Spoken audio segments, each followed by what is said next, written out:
नमस्कार दोस्तों, मेरे चैनल संदीप सिंह ब्लॉग्स में आपका स्वागत है। मेरा नाम है संदीप सिंह, मैं हूं आपका होस्ट एंड दोस्त। आज की वीडियो में मैं आपसे हमारा देश स्वतंत्र हुआ था इसके बारे में बात करना चाहूँगा, क्योंकि आज है स्वतंत्रता दिवस 15 अगस्त 2023। 15 अगस्त 1947 को हमारा देश आज़ाद हुआ था पूरी तरह से, और 14 अगस्त 1947 को हमारा देश का भौगोलिक, सांस्कृतिक, सामाजिक विभाजन हुआ था, जिसकी वजह से करोड़ों लोगों को अपनी संपत्तियां छोड़ के दूसरे देश जाना पड़ा था। और ऐसे ही बहुत सारे लोगों को काफ़ी जगह से हमारे देश में आना पड़ा था। मतलब पूर्वी पाकिस्तान, पश्चिमी पाकिस्तान बने थे, जो अभी एक बांग्लादेश है, एक पाकिस्तान है। तो 14 अगस्त को जो है पाकिस्तानी अपना क्या है, स्वतंत्रता दिवस मनाते हैं। तो पहले थोड़ी सी बात इस पर कर लेते हैं। अब वो लोग जो इस दिन को स्वतंत्रता दिवस मनाते हैं, आज़ादी का दिन मनाते हैं, क्या ये उनकी आज़ादी का दिन है?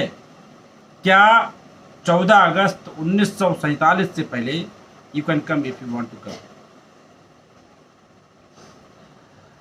14 अगस्त 1947 से पहले क्या पाकिस्तान या बांग्लादेश किसी का भी नामो निशान था? अगर नहीं था तो उनका वो आज़ादी का दिन कैसे हो सकता है? वो किससे आज़ाद हुए? वो किस बात की आज़ादी का दिन मनाते हैं? क्यों मनाते हैं? इसकी वजह देखिए, आज़ादी दो वजह से मनाई जाती है। हमको किसी ने गुलाम बना रखा है, या तो हमने उसको मार दिया या उसने हमको छोड़ दिया और हम हो गए आज़ाद। तो हम उस खुशी में, या उस खुशी में हम खुशियाँ मना सकते हैं कि आज हम आज़ाद हुए हैं। लेकिन ये तो लड़ाई लड़के या जो भी करके दूसरे देश में गए थे, इनको थोड़ी जगह दी गई थी, ये तुम्हारी जगह है, बंटवारा हुआ था। अगर एक घर में बंटवारा होता है तो वो आज़ादी नहीं होती है, वो बंटवारा हो गया, विभाजन हो गया। तो विभाजन वाले दिन क्या होता है, वो पैदा हुआ माना जाता है कि इस दिन तुम पैदा हुए हो। तो पाकिस्तान और बांग्लादेश तो उस दिन पैदा हुए थे। तो इनकी आज़ादी का दिन 14 अगस्त 1947 मेरी समझ में नहीं हो सकता, इनके पैदा होने का दिन हो सकता है। तो पाकिस्तान का हैप्पी बर्थडे है 14 अगस्त 1947 को, मतलब था। और हमारा है आज़ादी का दिन। हम आज़ाद हुए थे, अमेरिका आज़ाद हुआ था, चाइना आज़ाद हुआ था, पाकिस्तान और बांग्लादेश कभी आज़ाद नहीं हुए थे। और 1757 में, सन 1600 में आई थी ईस्ट इंडिया कंपनी भारत के अंदर। और फिर धीरे धीरे ये पहले तो आए थे चापलूस बन के, फिर उन्होंने चापलूसी की, फिर उन्होंने हमारी रगों से वाकिफ़ हुए, और रगों से वाकिफ़ होने के बाद में इन्होंने हम पे कब्जा करना चालू किया, ठीक है। और फिर उनका वर्चस्व पूरी तरह से हो गया 1757 तक। मतलब 1757 से 1947 तक हमारा देश जो था गुलाम था, और हमने 200 साल तक गुलामी की है। तो इसी के उपलक्ष्य में मैं आपको एक कहानी सुनाना चाहता हूँ। कहानी ये है, मैं ऋषि का नाम भूल गया हूँ। एक ऋषि थे, वो गंगा के किनारे रहते थे, कुटिया थी छोटी सी, वहीं पूजा करते थे, हवन करते थे। तो एक बार वो हवन कर रहे थे, एक अंग्रेज जा रहा था उधर से, सैनिक, जब देश हमारा गुलाम हो चुका है 1757 में, तो वो जा रहा था उधर से। उसने अपने जो एक हिंदुस्तानी सैनिक था उसको बोला, इसको ऋषि को जाके बोल यहाँ पर हवन करना अलाउड नहीं है। तो उसने जाके बोला, तो महात्मा ने उसको हकार दिया, मतलब हड़का दिया, निकल यहाँ से, कौन है तू? महात्मा महात्मा होता है यार, फक्कड़ होते हैं वो। तो उन्होंने हड़का दिया। वो हिंदुस्तानी जो सैनिक था वो महात्मा की पावर को जानता था, तो वो चला आया। अब सैनिक जब गया, ये अंग्रेज जो अधिकारी था ये जब गया, इसने जाके भी उनको बोला गेट अप गेट अप, तो उन्होंने उसको भी हड़का दिया। तो हड़काया तो उसको गाली सी पड़ी, तो इसको थोड़ा सा खराब लगा, इसको लगा ये तो बहुत बड़ा गलत बोल दिया मुझको। तो इसका ईगो हर्ट हो गया। अब इसका ईगो हर्ट हो गया तो इसने कहा, इस महात्मा को आज मैं जिंदा जलाऊंगा साले को।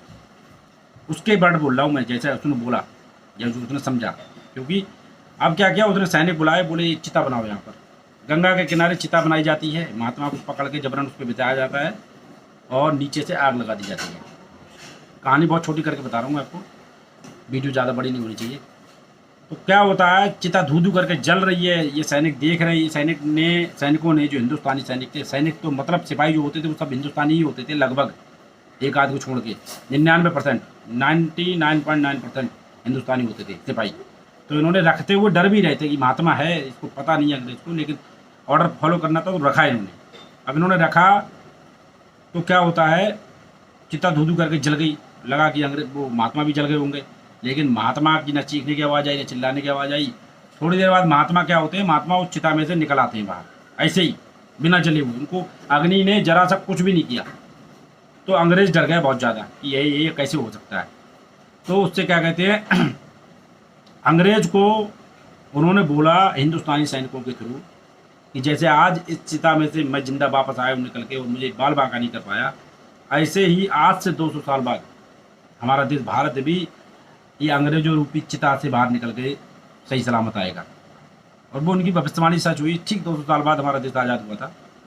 हालांकि हमारे देश को आज़ाद करवाने के लिए सुभाष चंद्र बोस, चंद्रशेखर आज़ाद और सरदार भगत सिंह, बहुत सारे लोग हैं जिनके हमको कुछ लोगों के नाम भी नहीं पता है। अशफाक उल्ला खां, ऊधम सिंह, लाला लाजपत राय, कितने लोग हैं, इन्होंने बहुत ज़्यादा योगदान दिया। ये लड़े, मरे, जेल गए, ठीक है, लेकिन इन्होंने देश को हमारे आज़ाद करवा के माना। तो हमको इन लोगों का एहसान मानना चाहिए कि इन्होंने किया देश आज़ाद, और हमें इनकी रिस्पेक्ट करनी चाहिए। इनसे रिलेटेड हमें कोई भी किसी प्रकार की बदतमीजी या मजाक नहीं करना चाहिए, क्योंकि ये हमारे बहुत बहुत बड़े लीजेंड हैं। ये हमारे स्वतंत्रता दिवस के बारे में बातें थी कुछ जो मैं आपको बताना चाहता था। इनमें से बहुत सारी बातें आपको पता होंगी, वो कहानी आपको पता नहीं होगी। वो कहानी मैंने कहीं पढ़ी थी किसी किताब में, उसके बाद मैंने उसको सर्च करने का कोशिश किया गूगल पे, लेकिन गूगल पे वो कहानी मुझे मिली नहीं, क्योंकि मुझे उन ऋषि का नाम मैं भूल गया। तो मैं उन ऋषि का नाम भी आपको कभी दूंगा। वो महर्षि थे बहुत तगड़े वाले, ठीक है। तो सभी को स्वतंत्रता दिवस की हार्दिक शुभकामनाएं। आपका दिन मंगल में बीते आज का, और आपका साल भी मंगल में बीते। हम मिलेंगे अगली वीडियो में, तब तक के लिए राम राम, सलाम, प्रणाम, सत श्री अकाल, केम छो, घड़ी खंबा, भारत माता की जय, जय हिंद, जय भारत, वंदे मातरम, जय हो।